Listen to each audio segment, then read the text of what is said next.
Au nom du Père et du Fils et du Saint-Esprit, ainsi soit-il. 2 miracles sont rapportés dans l'Évangile aujourd'hui. Le premier, c'est la guérison de ce lépreux que notre Seigneur envoie ensuite aux prêtres. Il s'agit bien sûr des prêtres de l'Ancienne Loi, mais il y a une leçon importante dans cet Évangile, aussi sur le sacerdoce même de la Nouvelle Loi. Notre Seigneur Jésus-Christ, bien sûr, aurait pu choisir de tout faire tout seul. Mais de fait, il veut sauver les âmes par le ministère, par le moyen de ces prêtres. Et donc, je vais profiter de l'occasion de l'Évangile aujourd'hui pour vous parler de quelque chose qui me semble important. Il y a beaucoup de confusion partout, évidemment. C'est une crise terrible que traverse notre mère, la Sainte Église. Les nouveaux sacrements rendent les ordinations et les consécrations modernistes invalides. Il y a le problème de l'unacum, il y a toutes sortes de scandales, malheureusement, un clergé parfois mal formé ou scandaleux d'une façon ou d'une autre. Alors, dans tout cela, une des tentations, une des erreurs qui vous guette, c'est celle de dire que, du coup, tous les prêtres sont mauvais. Tous les prêtres sont mauvais, tous les prêtres sont illégitimes, donc on reste à la maison. On prie le chapelet, mais on ne va pas à la messe, on ne va pas se confesser, parce que tous les prêtres sont tous mauvais d'une façon ou d'une autre, ou au moins illégitimes. C'est une tentation, je pense, qui ne vous concerne pas, certainement, sinon vous ne seriez pas là ce matin. Mais enfin, il vaut mieux prévenir que guérir. Et donc, je voudrais vous donner aujourd'hui les bons principes, en essayant d'être succinct sur cette question-là. Dans l'épître de la messe, aujourd'hui, saint Paul nous dit de garder la paix avec tout le monde, et autant que possible, même de ne pas nous défendre. Donc, quand il y a des attaques personnelles, par exemple, ça ne sert à rien. Ça ne sert à rien de se défendre. Souvent, ça va juste attiser les flammes, ça ne sert à rien. Mais là, il s'agit d'un principe doctrinal qui peut être, s'il n'est pas bien compris, un danger pour vos âmes. Et donc, je vais en parler. Ce sera aussi, d'une certaine façon, un petit hommage à la lettre pour éclairer les fidèles de M. l'abbé Guépin, qu'il avait publiée il y a maintenant 5 ans. Je ne vais pas exactement me concentrer sur le même sujet, mais c'est très lié.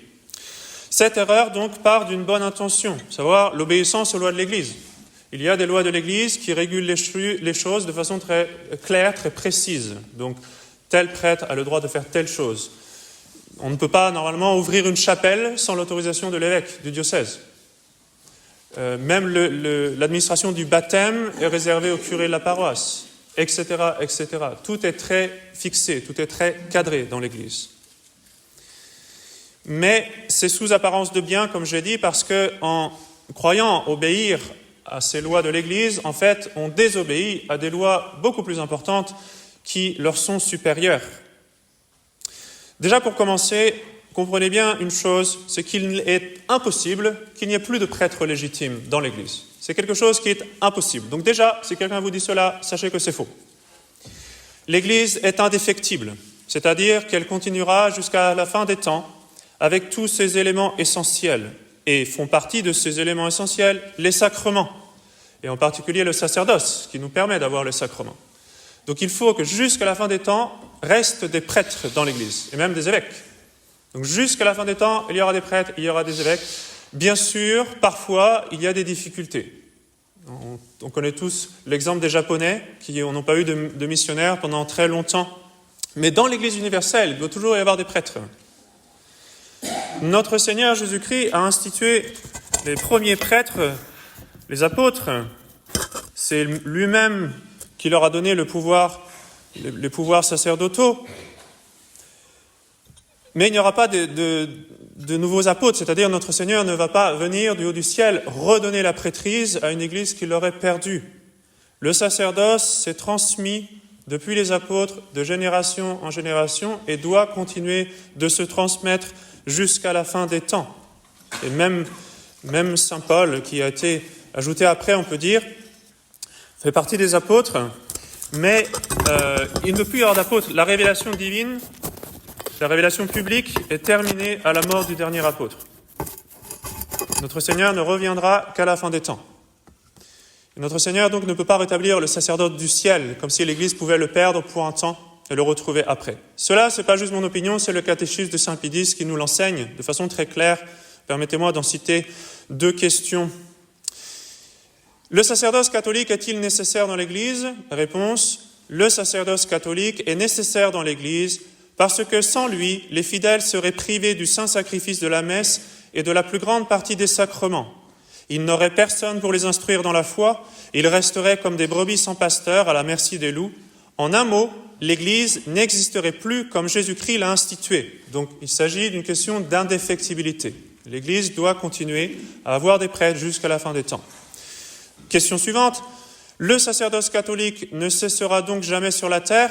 Réponse. Le sacerdoce catholique, malgré la guerre que lui fait l'enfer, durera jusqu'à la fin des siècles, car Jésus-Christ a promis que les puissances de l'enfer ne prévaudraient jamais contre son Église. Donc cela, je vous dis, c'est tiré du catéchisme de Saint Pie. C'est très simple, c'est du bon sens, mais enfin, c'est toujours bien de le rappeler. Une autre chose importante à comprendre, c'est la distinction entre la mission divine que notre Seigneur a donnée à son Église et la mission canonique que l'Église donne à un prêtre en particulier. En temps normal, un prêtre reçoit la charge d'une paroisse ou d'une congrégation, et alors c'est ce qu'on appelle une mission canonique. Il a la charge des âmes. Ça comprend un côté qui est ce qu'on appelle la délégation, et aussi une certaine juridiction pour certaines choses. Mais cela, c'est pour accomplir la mission divine que notre Seigneur a donné l'Église. D'accord ? Mais ce sont bien deux choses qui sont distinctes et qui parfois, la mission canonique parfois peut manquer alors que la mission divine doit être accomplie. Alors cette mission, elle est donnée par notre Seigneur à l'Église dans l'Évangile d'une façon très claire. Par exemple, à la fin de l'Évangile de Saint Matthieu, notre Seigneur nous dit « Toute puissance m'a été donnée dans le ciel et sur la terre. Allez donc enseigner toutes les nations, les baptisant au nom du Père et du Fils et du Saint-Esprit, et leur enseignant à observer tout ce que je vous ai commandé. Et voici que je suis avec vous tous les jours jusqu'à la consommation des siècles. » Dans l'Évangile de Saint Jean, semblablement, notre Seigneur dit « Comme mon Père m'a envoyé, moi aussi je vous envoie. » Donc cette mission divine de l'Église, elle consiste à enseigner, gouverner et sanctifier les fidèles. Et cela l'Église doit le faire jusqu'à la fin des temps.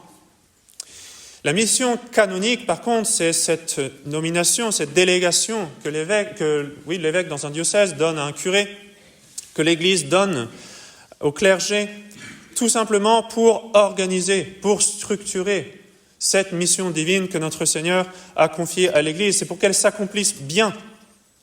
Normalement, ces deux choses coïncident parfaitement. Comme, normalement, la loi accomplit ce pourquoi elle existe. Mais il y a parfois des circonstances qui sont imprévues, qui sont exceptionnelles. Et dans certaines circonstances, la loi devient contraire à son but même, c'est-à-dire à la fin même pour laquelle elle a été établie. Et dans ce cas, elle ne s'applique plus. Je parle bien sûr des lois ecclésiastiques. C'est le cas des restrictions canoniques qui encadrent l'administration des sacrements. Et ce principe s'appelle l'épikie. Je vais vous citer un moraliste très renommé, approuvé par l'Église, qui nous explique que l'épikie est une interprétation de l'esprit du législateur, je cite, qui est présumé ne pas vouloir obliger ses sujets dans des cas exceptionnels où l'observation de sa loi causerait un préjudice ou imposerait un fardeau trop sévère. À savoir, par exemple, si on appliquait à la lettre certaines lois canoniques, on ne pourrait pas vous donner les sacrements du tout, sauf en danger de mort, c'est tout.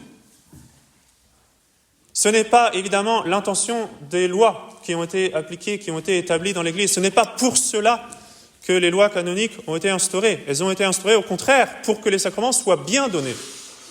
Pas pour qu'ils ne soient pas donnés, pour qu'ils soient bien donnés. Un autre principe important à comprendre, c'est la distinction qui existe dans l'Église entre le pouvoir d'ordre et le pouvoir de juridiction. Vous pouvez être ordonné prêtre, être un prêtre valide, pouvoir donner des sacrements valides, sans avoir de juridiction, c'est-à-dire la charge d'une paroisse, par exemple. Ce sont deux choses qui sont distinctes et qui ont des origines distinctes. Le pape Pie XII est très clair là-dessus, permettez-moi de le citer. Il parle de la volonté divine de notre Seigneur, c'est-à-dire la façon dont il a instauré l'Église. Voici ce que Pie XII nous enseigne. Suivant sa divine volonté, les fidèles se divisent en deux classes, celle des clercs et celle des laïcs. De par cette même volonté, il a été établi un double pouvoir sacré, le pouvoir d'ordre et celui de juridiction. Par le pouvoir d'ordre, la hiérarchie ecclésiastique se compose d'évêques, de prêtres, de ministres, et ceci est de constitution divine. On y accède en recevant le sacrement de l'ordre. Le pouvoir de juridiction est directement conféré de droit divin, mais seulement par l'intermédiaire du successeur de Pierre. Donc pour la juridiction, on a besoin effectivement d'une intervention de l'autorité de l'Église. Mais pour le pouvoir d'ordre, il est reçu lors de l'ordination sacerdotale. Ce sont deux pouvoirs différents qui ont deux origines distinctes. Alors ça veut dire qu'un prêtre valide peut validement conférer les sacrements. Ça ne veut pas dire que tout prêtre valide confère les sacrements de façon licite, c'est-à-dire morale. Si le prêtre, par exemple, est mal formé, s'il est schismatique, s'il y a d'autres problèmes, alors n'allez pas recevoir le sacrement de ce prêtre-là.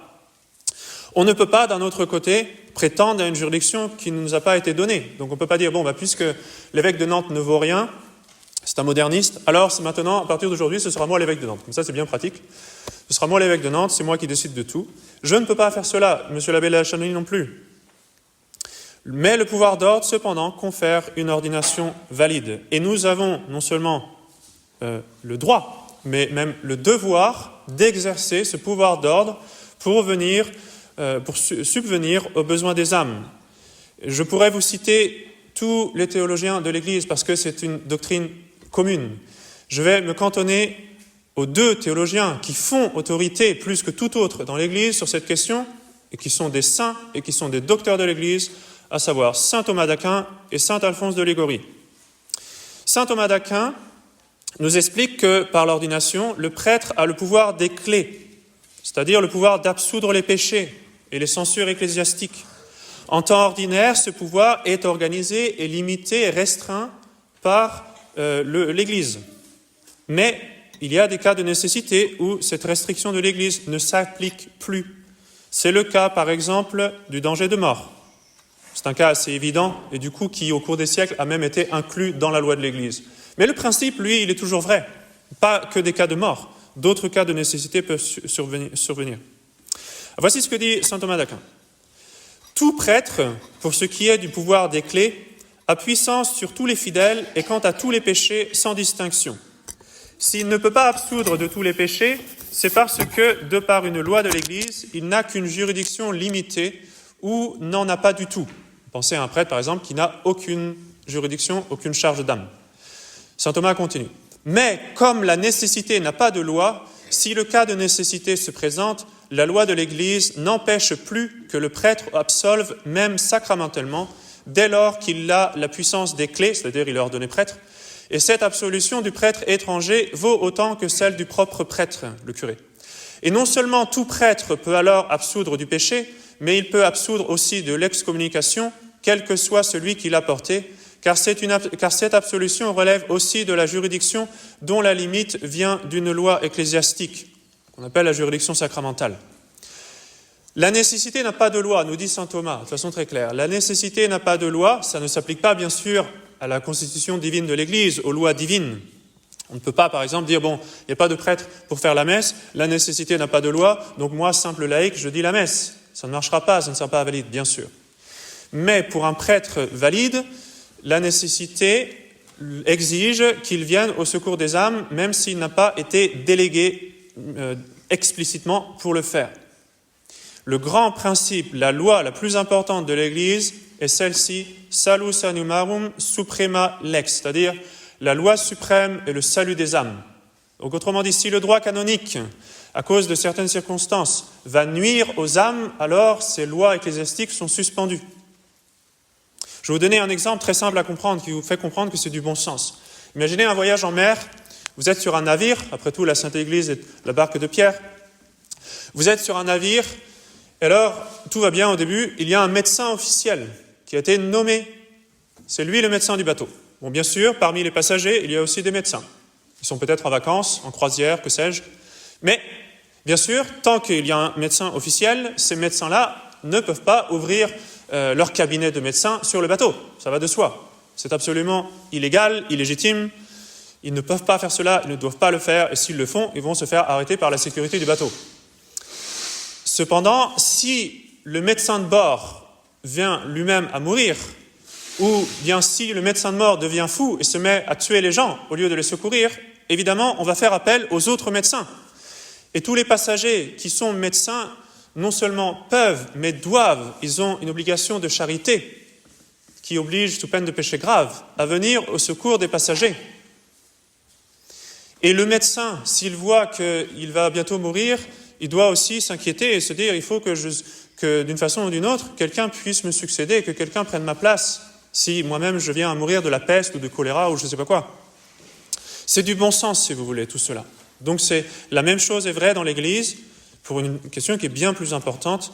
Et comme je le dis, c'est un principe admis par les théologiens moralistes, approuvé par l'Église. Ceux qui, en général, disent que tous les prêtres sont mauvais ne sont pas des théologiens approuvés par l'Église. D'accord ? Ce sont des blogueurs, ce sont je ne sais quoi. Ce ne sont pas des théologiens approuvés par l'Église. Saint Thomas et saint Alphonse de Liguori sont des docteurs de l'Église. Personnellement, mon choix est vite fait. Saint Alphonse, donc, dans son œuvre sur la dignité et les devoirs du prêtre, dit de façon explicite, en parlant des prêtres simples, c'est-à-dire ceux qui n'ont pas charge d'âme.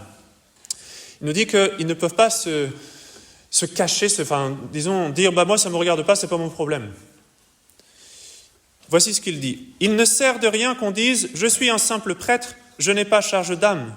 Il suffit que je pense uniquement à moi. » Non, cela ne suffit pas, car il n'y a pas de prêtre qui ne soit obligé de travailler au salut des âmes selon son pouvoir et dans la mesure de leurs besoins. En conséquence, ainsi que nous l'avons établi dans notre théologie morale, s'il se trouve quelque part des âmes que le manque de confesseurs prive des secours spirituels dont elles ont besoin, tout prêtre, fût-il sans charge d'âme, a le devoir d'entendre les confessions.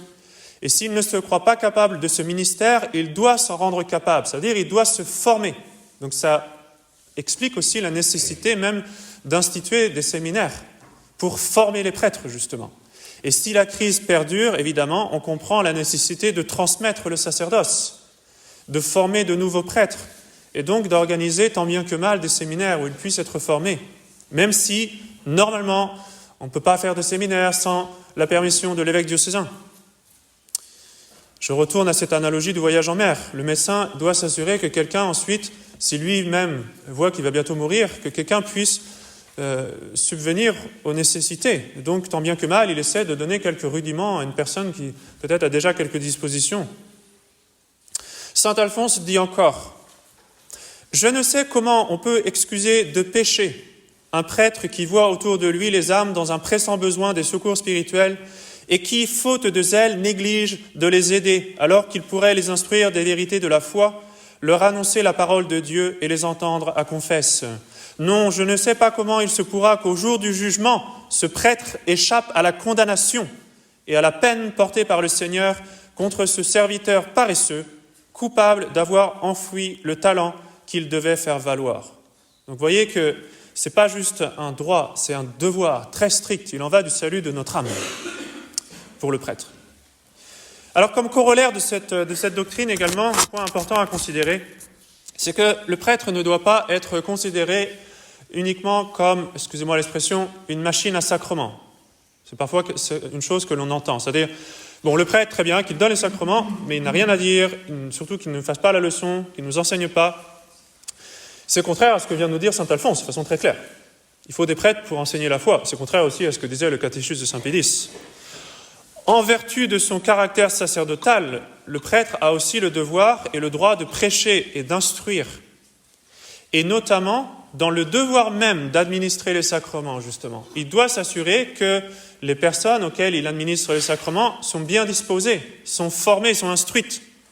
C'est le devoir du prêtre. Il ne peut pas juste donner les sacrements comme ça sans réfléchir. Il doit organiser les choses. Il doit les préparer, il doit les disposer, il doit les enseigner.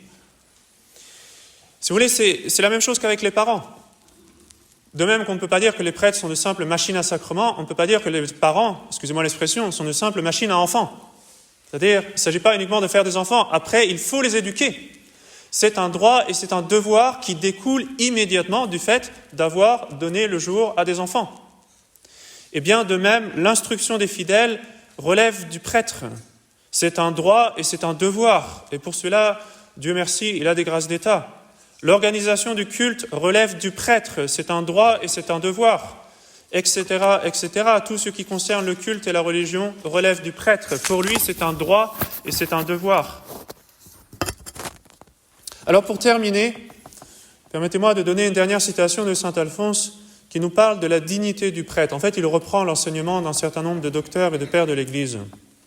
Et en écoutant ces citations que nous rapporte saint Alphonse, eh bien, vous tâcherez de penser à tous les biens qui vous sont venus par les prêtres fidèles, qui dans cette grande crise, dans cette tempête, vous sont venus en secours, qui vous ont donné les sacrements, qui vous ont enseigné la bonne doctrine. Pensez à tous ces prêtres qui maintenant nous ont laissés, qui sont allés à leur jugement. Pensez en particulier, bien sûr, à monsieur l'abbé Guépin, dont nous allons bientôt célébrer le 2e anniversaire du décès.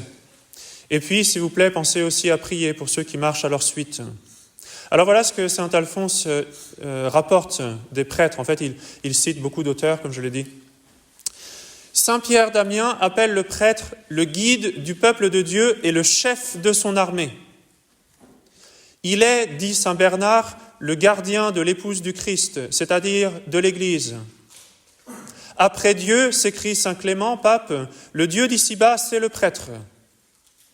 Saint Alphonse continue, car ici-bas, les saints ne se forment que par le ministère des prêtres.